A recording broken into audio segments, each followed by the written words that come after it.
नमस्कार दोस्तों, स्वागत है इस नए वीडियो में। जिस प्रकार से आप किसी पौधे की जड़ में पानी डालते हैं तो वह जड़ में डाला हुआ पानी जो है वह पानी पत्ते तक पहुंच जाता है, और अगर आप पौधे के ऊपर से पानी का छिड़काव करते हैं तो उसका कोई प्रभाव नहीं पड़ता है और पानी के अभाव में पेड़ सूख जाता है। मतलब सही स्थान पर पानी डालोगे तो लाभ होगा। इसी प्रकार से हमारे शरीर के कुछ अंग ऐसे हैं, अगर वहाँ पर तेल डालते हैं तो उसका प्रभाव हमारे पूरे शरीर पर पड़ता है। हमारे आयुर्वेद में बताया गया है कि यदि हम शरीर के इन चारों स्थान पर तेल लगाते हैं तो उससे हमारा शरीर खुद अपनी बीमारियों को स्वतः ही ठीक करता है। और सबसे अच्छी बात तो यह है कि इसमें ज्यादा समय भी नहीं लगता है और कोई खर्चा भी नहीं आता है, बल्कि आपके शरीर को ही लाभ प्राप्त होता है और आप बहुत सारी बीमारियों से बच सकते हैं। तो आइए जानते हैं वे कौन सी 4 जगह हैं जहां पर हम सभी लोगों को तेल लगाना चाहिए और अपनी बीमारी को हमेशा के लिए दूर कर देना चाहिए। यह जानकारी बहुत महत्वपूर्ण है और आप सभी लोगों से निवेदन है कि ज्यादा से ज्यादा लोगों को शेयर करें ताकि उनको भविष्य के लिए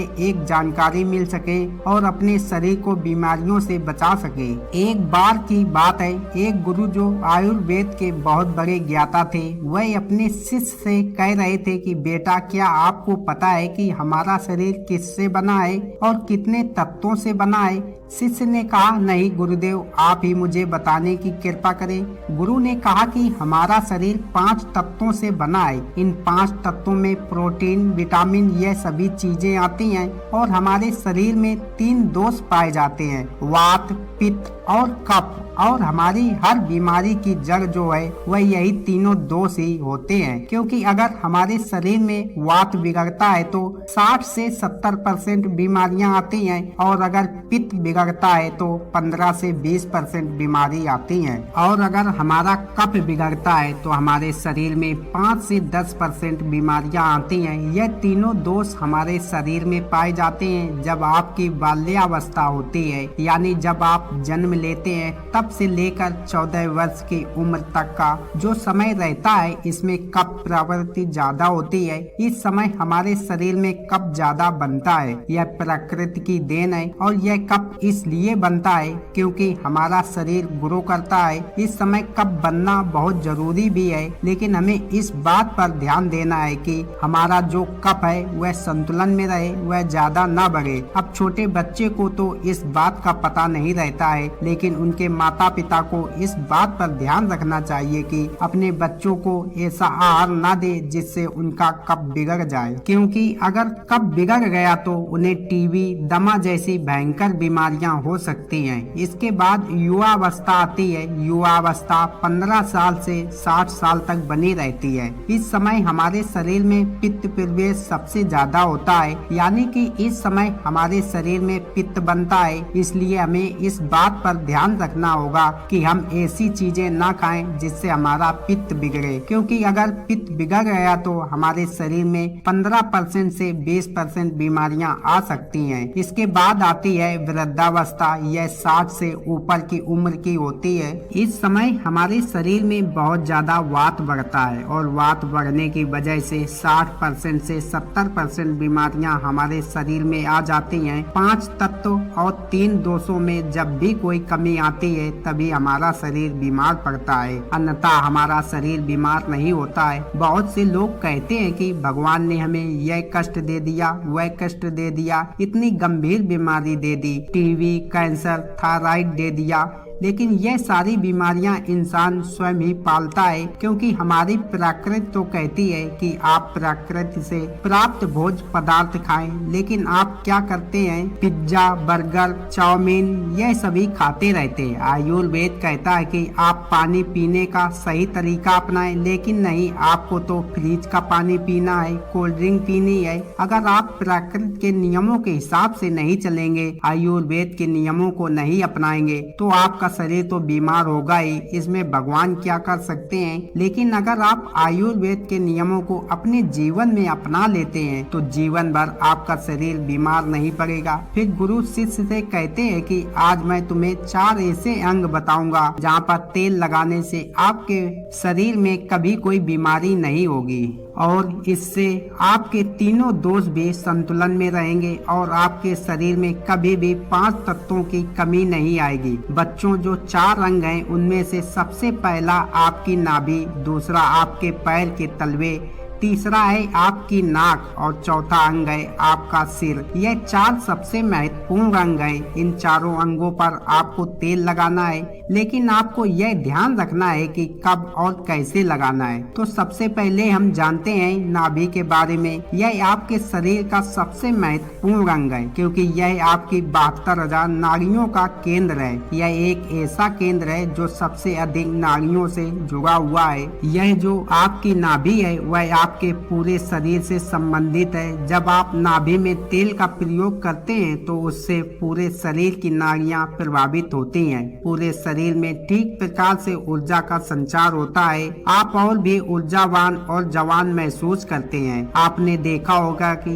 जब छोटा बच्चा जन्म लेता है, जब वह बहुत छोटा होता है तो उसकी माता उसके पूरे शरीर पर तेल की मालिश करती है, क्योंकि उस समय शरीर पर तेल की मालिश करने से हड्डियां मजबूत होती हैं। इसीलिए आपको भी नाभि में तेल लगाना और आपको शुद्ध सरसों का तेल लगाना है। किसी भी कंपनी का तेल आपको नहीं लेना है, क्योंकि वह शुद्ध नहीं रहता है। उसमें विभिन्न प्रकार के केमिकल होते हैं जो आपको नुकसान पहुंचा सकते हैं। अगर आप उन दोनों में कंपेयर करें तो आपको पता चलेगा कि जो शुद्ध सरसों का तेल होता है वह थोड़ा गाढ़ा होता है और थोड़ा बहुत गंदा भी होता है। लेकिन जो तेल आप बाजार से खरीदते हैं वह बिल्कुल साफ दिखाई देता है, क्योंकि उस तेल में केमिकल डाले गए होते हैं जिससे वह तेल साफ हो जाता है। इसलिए आपको सरसों के बीज खरीदने और अपनी आंखों के सामने उनका तेल निकलवाना है और फिर उसी तेल का प्रयोग आपको करना है। और रात को सोते समय आपको अपनी नाभि पर उस तेल को लगाना है। नाभि में तेल लगाने का सबसे पहला लाभ यह है कि जब आप नाभि में तेल लगाते हैं तो इससे आपकी जठराग्नि बढ़ती है। जठराग्नि आपके पाचन में कार्य करती है, लेकिन जब आपकी जठराग्नि बंद हो जाती है तो आप जो भोजन करते हैं उसका पाचन ठीक प्रकार से नहीं हो पाता है और वह आपके पूरे शरीर को लग ही नहीं पाता, जिससे आपको भूख कम लगती है और फिर वह भोजन पेट में सड़ने लगता है। तो नाभि में तेल लगाने से यह जठराग्नि बढ़ना शुरू हो जाती है और भोजन आपके शरीर को ठीक प्रकार से लगता है। और जब भोजन ठीक प्रकार से लगता है तो उससे जो पाचक रस निकलते हैं वह भी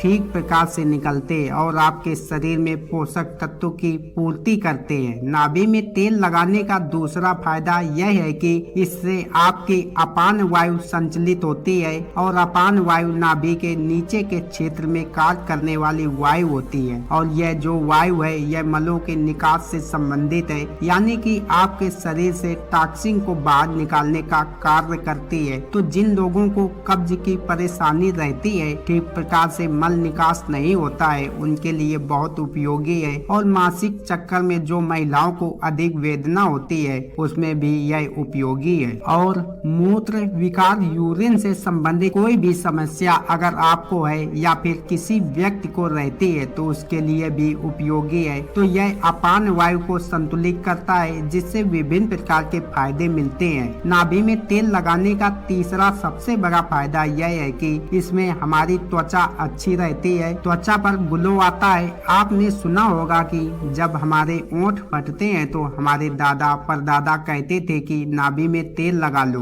ठीक हो जाएगा। और हाँ, ऐसा होता भी है। नाभि में तेल लगाने से कभी ओंठ नहीं फटते हैं, स्किन की ड्राइनेस खत्म हो जाती है, चेहरे पर चमक आती है, झुर्रियां नहीं पड़ती हैं। इसके अलावा हमारे शरीर में 72,000 नाड़ियां हैं। जब यह रुक जाती है, अवरुद्ध हो जाती है, तो इनमें प्राण का संचार ठीक से नहीं होता है। जब इनमें प्राण का संचार ठीक से नहीं होता है, जिससे आपको आलस आने लगता है और ऊर्जा की कमी आपको महसूस होती है। आपका मस्तिष्क ठीक से काम नहीं कर पाता और ऐसा इसलिए होता है क्योंकि यह जो 72,000 नाड़ियां हैं यह सीधे आपके दिमाग में संबंधित हैं। और जब आप नाभि में तेल लगाते हैं तो ये नाड़ियां खुल जाती हैं। इसके प्राण का संचार ठीक होता है और शरीर ऊर्जावान बनता है। मस्तिष्क बहुत ही अच्छे से कार्य करता है। दूसरा स्थान है आपके पैरों के तलवे। सारी नसें पैरों के तलवे से जुड़ी होती हैं। इसलिए कहा जाता है कि सुबह सुबह जो मॉर्निंग वॉक करता है, नंगे पांव जमीन पर या फिर हरी घास पर चलता है तो उसकी आंखों की रोशनी कभी कम नहीं होती है। और पैरों के तलवों पर यही शुद्ध सरसों का तेल लगाना है। जब आप सोने जाएं तो आपको सबसे पहले अपने पैरों को गुनगुने पानी से धो लेना है, फिर उन पैरों को अच्छे से पोंछ लेना है। पोंछने के बाद जब आपके पैर एकदम सूख जाएं, तब आपको एक कटोरी में सरसों का तेल लेना है और उसे अपने पैरों के तलवों पर लगाना है। इसके बाद में अगर आपके घर में कांसे की कटोरी है तो उसे अपने पैरों में मालिश करनी है, क्योंकि कांसे के बर्तन से शरीर में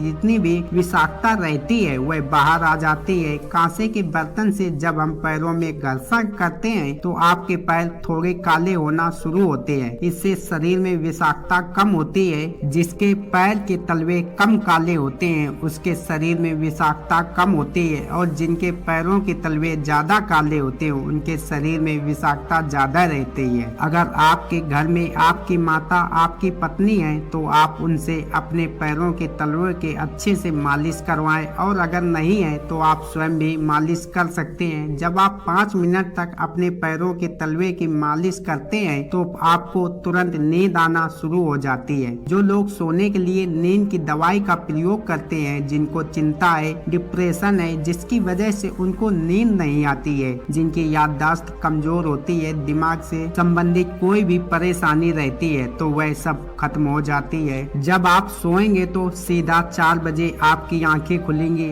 आपको गहरी और अच्छी नींद आएगी, आपकी चिंता डिप्रेशन सब खत्म हो जाएगा। अब हम जानते हैं तीसरा अंग जहां हमको तेल लगाना है, और वह हमारा है सर। सर्दियों के मौसम में जब आप शाम को नहीं नहाते हैं, लेकिन आप गर्मियों के मौसम में शाम को अवश्य नहाते हैं, तो नहाने के बाद अपने बालों को अच्छी तरह से सुखा लें, उनमें पानी नहीं रहना चाहिए। इसके बाद आपको अपने सर में वही शुद्ध सरसों का तेल लगाना है। आप जो यह विभिन्न प्रकार के तेल लगाते हैं यह केमिकल से भरे होते हैं। आजकल कंपनियां विज्ञापन दिखाकर लोगों को अपनी तरफ आकर्षित करती हैं, लेकिन यह सारे के सारे तेल जो है वह केमिकल से भरे होते हैं। इनमें हमारे बालों को बहुत नुकसान पहुंचता है। आपको शुद्ध सरसों का तेल अपने सिर में लगाना है, इसकी अच्छे से मालिश करनी है। इससे आपकी थकान दूर होगी और आपको अच्छी और गहरी नींद आएगी। सोते समय सर में तेल लगाने के बहुत सारे फायदे हैं। इससे आपके बाल मजबूत होंगे, आपके बाल काले घने होंगे और नींद अच्छी व गहरी आएगी। आपकी याददाश्त, आपके दिमाग की शक्ति मजबूत होगी, शरीर में शक्ति का संचार होगा,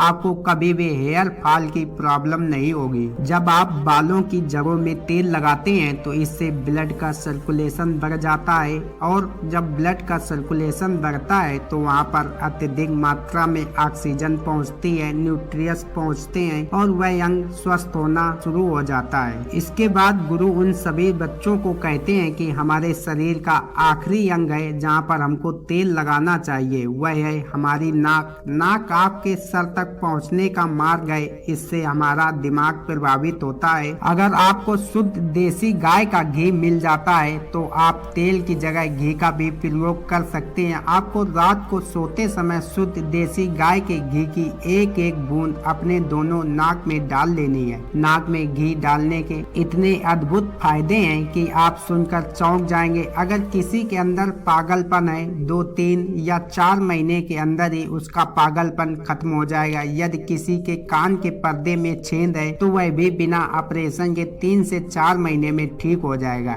नाक में जितनी भी प्रकार की एलर्जी है, जैसे बार बार छींक आना, नाक में खुजली चलना, नाक बंद हो जाना, ये सारी समस्याएं खत्म हो जाएंगी। आंखों की रोशनी बढ़ेगी, मानसिक समस्याएं खत्म हो जाएंगी, बाल काले हो जाएंगे। इसके बाद गुरु उन सभी शिष्यों से कहते हैं, बच्चों अगर आप अपने शरीर के इन चारों अंगों पर नियमित रूप से सरसों का तेल लगाते हैं तो इससे आपके शरीर में जितनी भी विषाक्तता है वह बाहर आ जाती है और आपका शरीर कभी भी बीमार नहीं होगा। आप हमेशा ऊर्जा से भरपूर बने रहेंगे। उम्मीद है इस वीडियो से आप लोगों को बहुत कुछ सीखने को मिला होगा। धन्यवाद मेरे प्रिय दोस्तों।